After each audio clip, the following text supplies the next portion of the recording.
we also know that if we distribute the volume in such a way that we can give it to the spaces where you want to have them. We are talking about almost 50 meters of the waterline length, which is comparable in performance with 55, 57 meters. We think it's not that simple.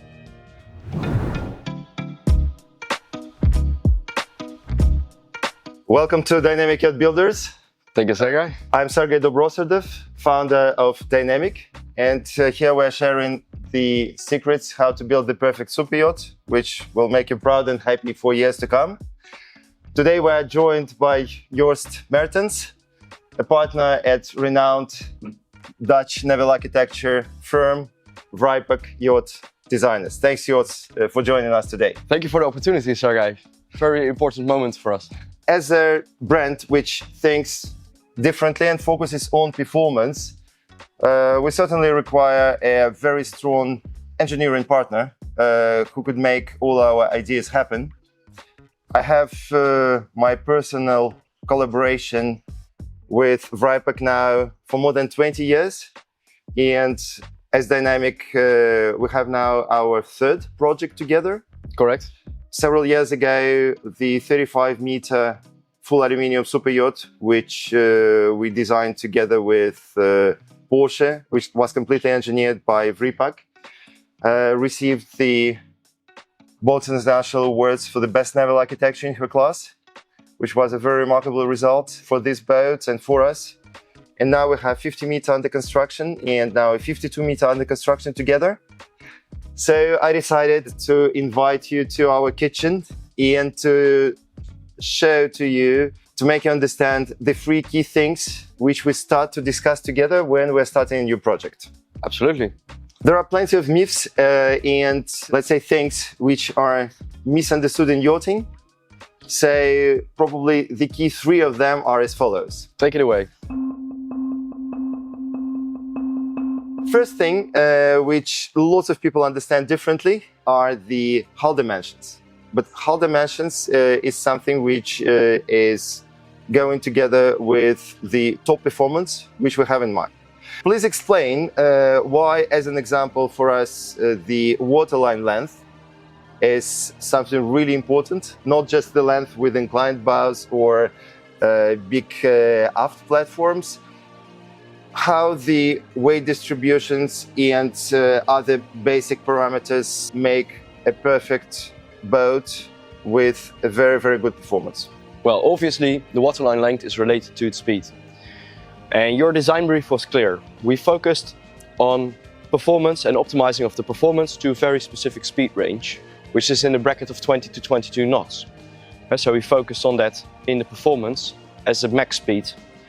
But Sergey, with all his knowledge, knew that the most common speed that the boat will cruise is a little lower.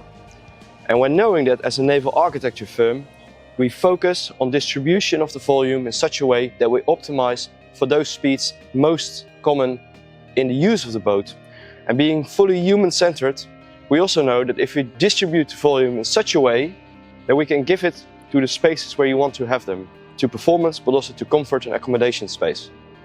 So regarding the myth, in performance, that volume or the length as such is a very fine and delicate balance that we craft in digital world and focusing on speed, the stability and the behavior of the boat, which is directly reflecting into the comfort of the vessel.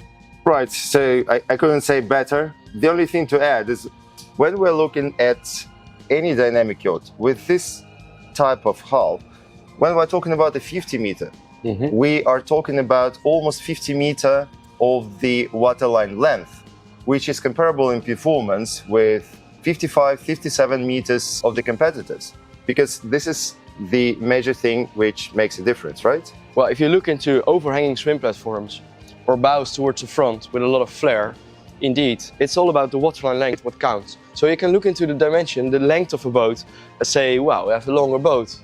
But effectively, what Sergey achieved with Dynamiq is to fit all the comfortable accommodation into the 50 meter and stretch the waterline length as far as possible to optimize for speed and performance. That gives another good things. We have quite a volume here, so we organized the second engine room, which is another secret which I would touch later. I think it's nice to mention there, you look also in the model that the bow will already go pretty far out. Yeah, we have a bit of flare. Instead of the classical flare, exactly what you see here above the chine is that the volume is given with about 25% more floor area than comparable boats in this length with a more straight bow. It's a very clever shape actually that Dynamiq has in its DNA, which gives that space to owners and technical space in this case, which are distributed cleverly over the platform.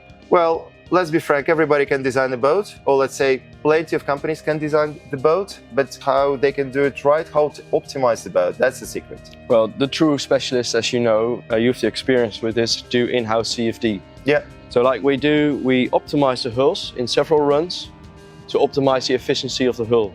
And when you do that in several spiral exercises, you will eventually come to a point that you say, well, this is as close we can get for this hull for optimization. Yeah.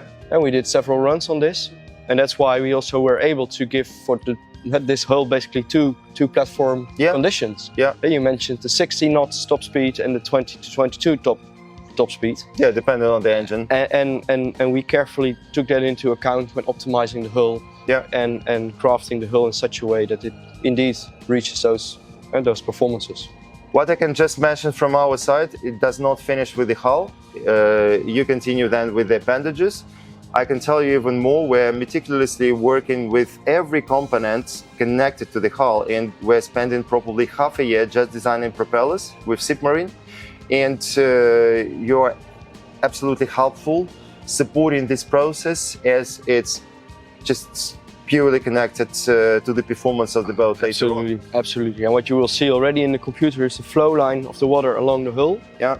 And that's exactly giving us the correct positions of the stabilization fins and the orientation and how the water will hit the hull vane at the back of the boat and indeed the propellers. So you will already estimate or actually calculate by the computer the hull flow and in the conditions given. And design it in such a way that you meet those conditions. That's correct. And here we're coming to the second question we're discussing, and probably the biggest paradox in yachting. It's the question of tonnage. In our industry, as you know, it's very common to say that volume is the king. That means, for many, that we're talking about gross tonnage. And this is the first question people ask in coming to our shipyard or visiting our stand here at Monaco Yacht Show. The first question about how many gross tons you've got. And I'm always puzzled to understand what information they want to grab from this. Because on different boats, you might find lots of volume and lots of gross tons sitting below the lower deck, which they never can use. At Dynamiq, we think it's not that simple. We need to distinguish gross tonnage of the boat and the useful volumes that the owners, their guests and crew can have at their disposal. And these things are not equal to each other. Tell us a little bit about it. Well, obviously, the tonnage also reflects in the price because the gross tonnage, I always mention it as cargo because it comes from commercial shipping in the past. For yachting, it's actually maybe not even the best number to refer to when it comes down to quantifying a yacht. So the gross tonnage, GT, is indeed related to volume, but how you distribute it, how you use the volume is not mentioned in the number. Yeah. And with your experience and collaborating with the teams, we were able to carefully craft the layout, and in a very holistic way, I can say, that we have given the space within the GT for this platform to the right accommodation purposes. So actually giving the right amount of GT to the owner instead of to void spaces or useless spaces, which is a waste of volume and a waste of GT. And the results are really magnificent. I can give an example that on this 50 meter, we've got only 420 gross tons. But if you measure the square meters of luxury accommodation interiors or crew interiors, it's comparable or larger than of the similar type 50 meters on the market. And we carefully did, with your team together, measure the square meters in the interior, and indeed looked very good into that and saw very good results from carefully crafting the layout around and then it has platform. further positive results as it is connected to weight distribution. And as a result, with this boat, as an example, we're reaching top speed of 16 knots with just 2 Volvo Penta engines of 600 kilowatts. Which is about 40% less compared to many boats in the competition in this length. Yeah. And that reflects in price and efficiency. And this is, to be completely frank with you, how I initially judge, is it a good Naval Architecture or not? Is it a good hull or not? Because it's easy. People can talk a lot about the lines, about the fine entry, whatever, but at the end of the day, all you care is how you can reach the necessary top speed with the minimum amount of power. Exactly. And continuing into that, if you look into the proportions of the ship and the main shapes, you can also address the location of the weight. Yeah. And by doing that, we looked into the correct GM for such a platform and the roll period, which we have optimized for about 25% towards a pleasant roll period related to time. Here we're coming to our third question. Go ahead. Which to my mind is not less important, but again creates, to my mind, a wrong understanding of things from many people in our industry.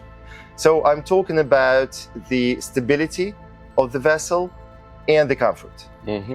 And many people understand that more stability, more stiff is the boat, more comfort you've got, but at Dynamiq we think it's the opposite. And we are talking about the motion comfort rather than just a stable vessel. Can you tell us more how we achieve this and what things we're considering? I will start with 2 examples. First of all, Sergei, if you take a catamaran, for instance, which is very wide, they will have a very high GM and a very high initial stability. That means that if the boat moves, it gives a very shaky feeling. Yeah. Take that in mind. Then the second example comes from the United States Navy. They had to take in people on board and they got seasick. And they started investigating that and measured that a roll period around 7 seconds eliminates the risk of seasickness tremendously. Mm.